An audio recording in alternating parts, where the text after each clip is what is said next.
क्या इथेनॉल भारत का भविष्य है या हम पानी और पर्यावरण से समझौता कर रहे हैं? सरकार इसे ग्रीन फ्यूल कहती है, क्या इसकी कहानी भी उतनी ग्रीन है? आज हम जानेंगे इथेनॉल पॉलिसी का पूरा सच। भारत तेजी से E20 और E85 फ्यूल की ओर बढ़ रहा है। E20 का मतलब 20% एथेनॉल और 80% पेट्रोल, E85 का मतलब 85% एथेनॉल और 15% पेट्रोल। इथेनॉल मुख्य रूप से गन्ने, मक्का और अन्य कृषि उत्पादों से बनाया जाता है। सरकार का दावा है कि इससे तेल आयात कम होगा, किसानों की आय बढ़ेगी और प्रदूषण कम होगा। लेकिन क्या कहानी यहीं खत्म हो जाती है? सोशल मीडिया पर इसे स्कैम कहते हैं और गडकरी पर आरोप लगाते हैं, लेकिन अब तक ये साबित नहीं हुआ है कि ये कोई स्कैम है। हाँ, कुछ लोगों ने इस पर सवाल उठाए हैं, सरकार इसे सही मानती है। दूसरी ओर सरकार का कहना है कि ये नीति भारत को ऊर्जा के क्षेत्र में आत्मनिर्भर बनाने और किसानों की आय बढ़ाने के लिए लाई गई है। हर गाड़ी E20 या E85 पर चलने के लिए डिजाइन नहीं की गई। अगर निर्माता की सलाह के बिना अधिक इथेनॉल वाला ईंधन इस्तेमाल किया जाए तो कुछ वाहनों में इंजन या फ्यूल सिस्टम से जुड़ी समस्याएं हो सकती हैं। और क्योंकि इथेनॉल की ऊर्जा क्षमता पेट्रोल से कम होती है, कुछ वाहनों में माइलेज भी कम हो सकता है, विशेषकर E85 पर। अब आते हैं सबसे महत्वपूर्ण मुद्दे पर, पानी। अगर केवल 1 लीटर एथेनॉल बनाने में 3 से 5 लीटर पानी लगता है, लेकिन असल कहानी खेतों से शुरू होती है।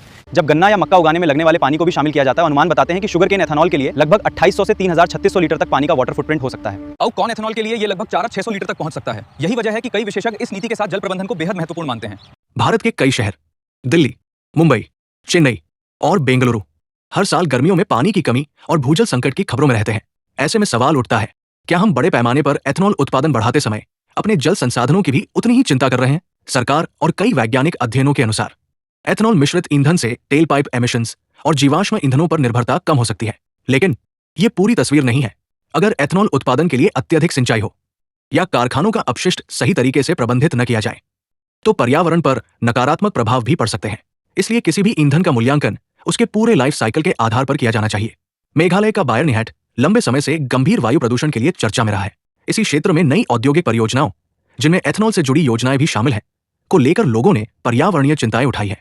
लेकिन अब तक कोई आधिकारिक रिपोर्ट ये नहीं कहती कि केवल एथेनॉल फैक्ट्री ही बायरनिहट के प्रदूषण का मुख्य कारण है। यहाँ प्रदूषण के पीछे कई कारण बताए गए हैं: औद्योगिक इकाइयां, वाहनों का धुआं, सड़क की धूल और अन्य औद्योगिक गतिविधियां। इसलिए सवाल ये होना चाहिए, क्या नई परियोजनाओं के साथ पर्यावरणीय नियमों का सख्ती से पालन होगा? एथेनॉल भारत के लिए एक बड़ा अवसर भी हो सकता है और एक बड़ी चुनौती भी। अगर सही योजना, जल प्रबंधन और पर्यावरणीय सुरक्षा के साथ इसे अपनाया गया तो ये भारत की ऊर्जा क्रांति बन सकता है। लेकिन अगर इन चुनौतियों को नजरअंदाज किया गया तो इसकी कीमत शायद हमें अपने पानी और पर्यावरण से चुकानी पड़े। सवाल पूछिए, तथ्य जानिए और अपनी राय खुद बनाइए। आपका क्या मानना है? क्या एथेनॉल भारत का भविष्य है या हमें और सावधानी की जरूरत है? कमेंट में अपनी राय जरूर बताइए।